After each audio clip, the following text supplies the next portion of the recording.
फजर की नमाज अदा करके नबी तशरीफ ला रहे हैं। एक ज़ईफा घर के दरवाजे पे बैठी हुई है। सामान इतना वजनीला है, सामान इतना वजन वाला है कि उस ज़ईफा से उठाया न गया। बुढ़ापे की सकत की वजह से, बुढ़ापे में उसके ताकत ने जवाब दे दिया है। दरवाजे पे बैठी है, कोई मजदूर मिल जाए और वो मजदूर मेरे इस सामान को मेरी मंजिल तक पहुंचा दे। आओ जरा प्यारे, बहुत गौर से ये वाकया सुनो। मैं बहुत तेजी के साथ आगे तारीख इस्लाम बढ़ाता हुआ चल रहा हूँ। इंशाअल्लाह बहुत जल्द आपके सामने से रुखसत हो जाऊंगा। आओ जरा देखो, मेरे नबी तशरीफ ला रहे हैं। ज़ईफा ने कहा, ए बेटा जरा मेरे पास तो आ। नबी तशरीफ लाते हैं। कहा, बेटा तू कहाँ जा रहा है? फरमाया, अम्मा तुम्हें काम क्या है? बोली, बेटा मैं मजदूर की तलाश में यहाँ बैठी हूँ। बेटा मेरा ये सामान मंजिल तक पहुँचा दे, मैं तुझे मजदूरी दूंगी। नबी ने उस ज़ईफा का सामान अपने सर पे रखा और मेरे नबी उसका सामान लेकर के चल रहे हैं। ज़ईफा पीछे पीछे चल रही है। रास्ते में नबी ने पूछा, अम्मा तुम मक्का छोड़ के क्यों जा रही हो?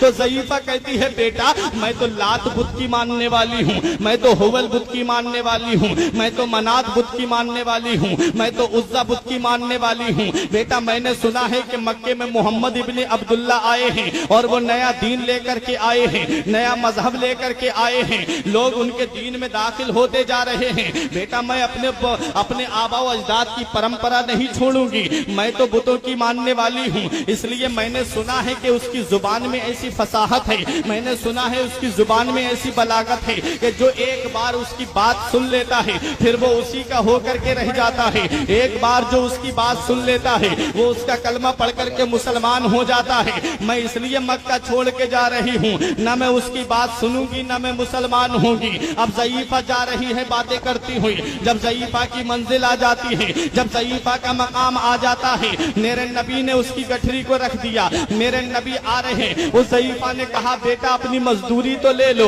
नबी फरमाते, अम्मा मैं मजदूरी लेने के लिए नहीं आया हूँ। कहा, बेटा मजदूरी तो तेरा हक है। फरमाया, अम्मा मैं हक लेने के लिए नहीं आया हूँ बल्कि हकदारों को उनका हक दिलाने के लिए आया हूँ। ज़ईफा कहती है, बेटा तू बड़ा भोला लगता है, बेटा तू हमें बड़ा ही खूबसूरत मालूम दे रहा है। ए बेटा तू हमें बड़ा हसीन और जमील नजर आ रहा है, बेटा तू हमें बहुत सीधा नजर आ रहा है। ए बेटा कहीं ऐसा ना हो कि मोहम्मद के सामना तेरा हो जाए, बेटा कहीं तू उसका कलमा पढ़ के मुसलमान हो जाए। ए बेटा मैंने जिस डर से मक्का छोड़ा है, मैंने उस मोहम्मद के डर से मक्का छोड़ा है जो अब्दुल्ला का नूरे नजर है। मैंने उस मोहम्मद के डर से मक्का छोड़ा है जो आमना का नूरे नजर है। मैंने उस मोहम्मद के डर से मक्का छोड़ा है जो दाई हलीमा का जिगर पारा है। मैंने उस मोहम्मद के डर से मक्का छोड़ा है जो अब्दुल मुत्तलिब का पोता है। मैंने उस मोहम्मद के डर से मक्का छोड़ा है जो अबू तालिब का भतीजा है। मेरे नबी इरशाद फरमाते हैं,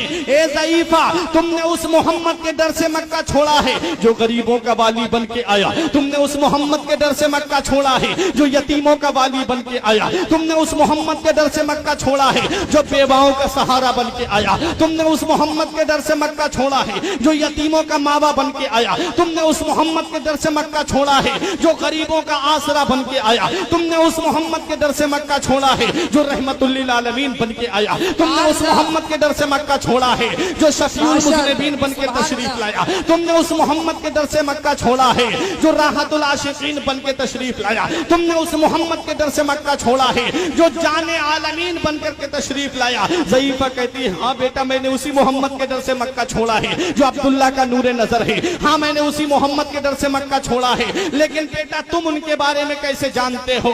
तुम मेरे नबी इरशाद फरमाते हैं, ए ज़ईफा कान खोल के सुन ले, जिस मोहम्मद के डर से तूने मक्का छोड़ा है वो मोहम्मद कोई और नहीं बल्कि वो अब्दुल्ला का नूरे नजर मैं ही तो हूँ, वो आमना का नूरे नजर मैं ही तो हूँ, वो हलीमा का जिगर पारा मैं ही तो हूँ। ज़ईफा कदमों पे गिर जाती है, नबी की बारगाह में अर्ज करती है, अगर तेरा ही नाम मोहम्मद है तो तेरे जैसा नबी झूठा नहीं हो सकता, तेरे जैसा नबी